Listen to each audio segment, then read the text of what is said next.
Hello everyone, my name is James, as many of you will already be aware, and this is Scott from the channel Scott Squatch and home of the very entertaining Video Game Sellers series. And today we are going to cover 10 of the top video game references found in other games.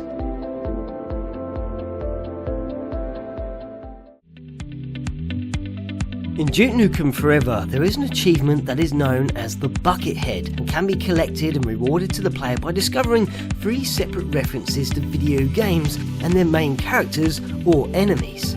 As in the mission named Vegas in Ruin, and after talking with a soldier who speaks of getting back from helping his friend find his wife, a reference to Marcus from Gears of War, walk down the steps to collect your first reward and a reference to Master Chief's power armor. Dude, we've got your green power armor over here and ready to go. Power armor is for pussies. Well, okay. You want a gun instead? Secondly, in the hive, after passing through the second door, crouch down and turn to the left where you'll find a small snug, and Isaac Clarke's body and decapitated head resting on the floor. That's one dead space marine.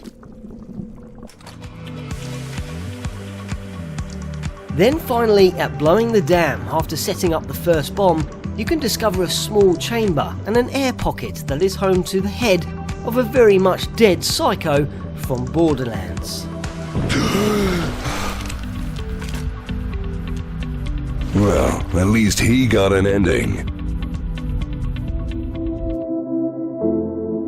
During Mission 12, the broadcast in Techland's 2015 epic zombie title Dying Light, you will have to scale a huge antenna that is perched on the hillside.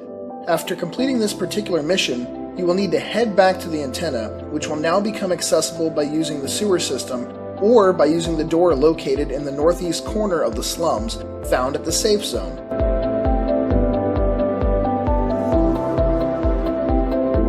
Once again, climb the antenna to the very top, where 4 cable lines spread out in different directions. If you take the one heading down in a southwesterly position, it will guide you through a narrow section of rocks and will also lead to a second zip line.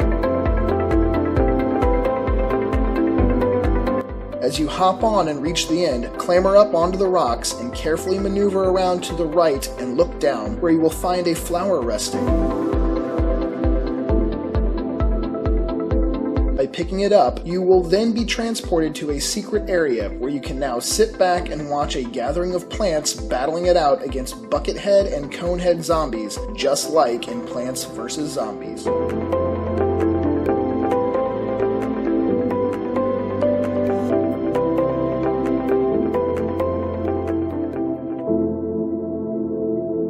Amongst the second chapter of the Legend of Spyro trilogy, known as The Legend of Spyro the Eternal Night, featuring great voice acting from Billy West and Elijah Wood throughout what is actually at times a pretty tough challenge, you will find another video game character that has nothing to do with the series. As when you reach the Celestial Caves after what seemed an endless battle against the pirates, you can pick up a quill hovering above a body of ice and surrounded by a gathering of stone trolls. As they come to life when you obtain the quill, deal with them and then gaze into the ice, where you'll see several warriors suspended and frozen in motion below. If you then make your way to this spot and await sparks to illuminate the darkness underneath you, you will then reveal Naughty Dog's Crash Bandicoot.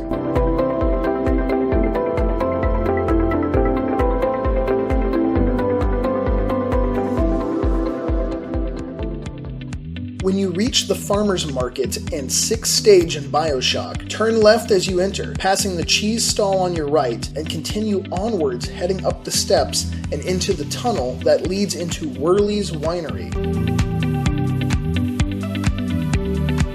When you arrive inside, turn left and take care of the security camera and drone on the floor, and then walk on over to the northeast corner of this room, where resting on the floor is a piece of cheese shaped just like Pac-Man and bullet holes strung out in a line that represent the Pac dots.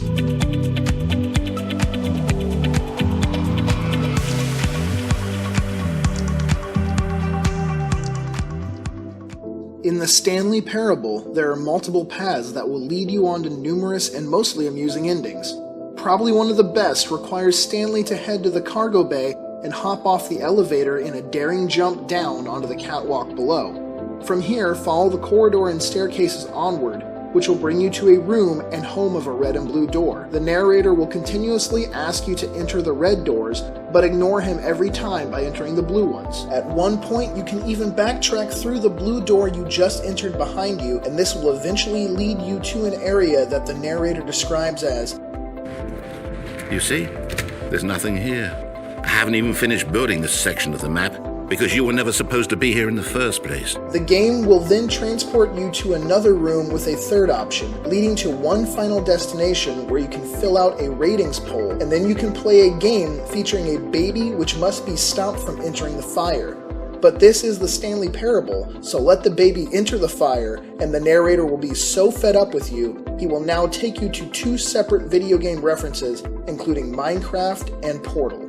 Oh, hey, since my game was so awful, why don't we play someone else's game, just to ease the pain? Well, Stanley, is this any better? At last, the one thing you've always desired, a game I had absolutely nothing to do with. But is it enough? Tell me that, Stanley. Will it ever be enough? Well, I'll say this. I'm done making things for you.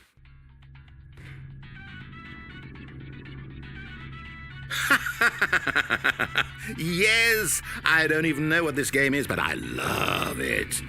You, trapped in a glass box with no way out, listening to me talk. Oh, it's inspired. I couldn't have done it any better myself. What is this game even supposed to be? I can't figure it out. After Rockstar took the mick out of John Tanner's character from the Driver series in GTA 3 with a mission to kill him, and by giving him the game's female running animation, plus with another 2 digs across GTA Vice City and San Andreas. This sucks! I mean, how can Refract just mess up so bad? Tanner, you suck ass! Reflections retaliated in Driver 3 with several Easter eggs focusing in on the main lead in Vice City, Tommy Vercetti, where he was given the name of vermicelli and named after a type of pasta, and was found lurking in 10 different locations, sporting a powerful weapon, wearing a Hawaiian shirt, given oversized hands, plus he had water wings or armbands on if you like, since in GTA Vice City you could not swim.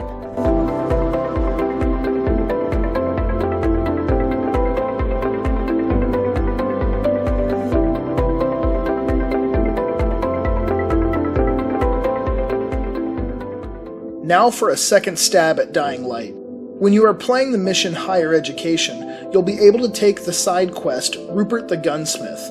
When you reach his apartment and home to the Magic Fortress, all you have to do is listen to him. But there are several other quests that can be taken from here, including Health Potion. Before you exit, take note of the boy named Kadeem. Earlier in the game, you could spot him behind his father at the tower. You'll notice he's not holding anything or up to much at all. But after returning from that said quest, Kadeem will now be wielding a take on the Master Sword from the Legend of Zelda series.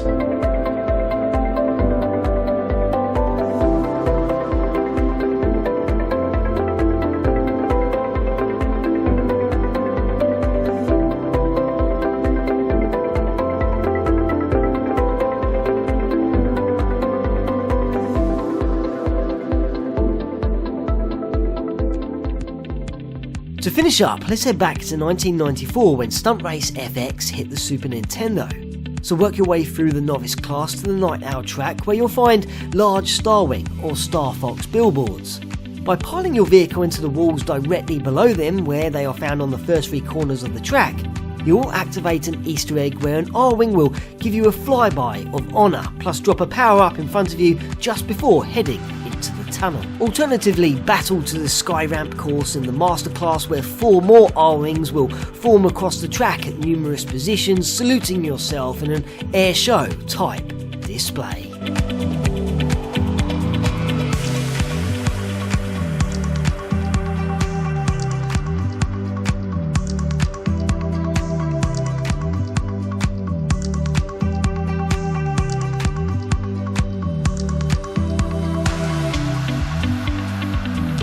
Scott, thank you so much for being a part of the series, and you are welcome back anytime. And to anyone that is listening to this, please take some time out right now and check out his YouTube channel and show your appreciation. It's a home to a wealth of entertaining series, including the great video game sellers, and please hit that subscribe button and go along for the ride.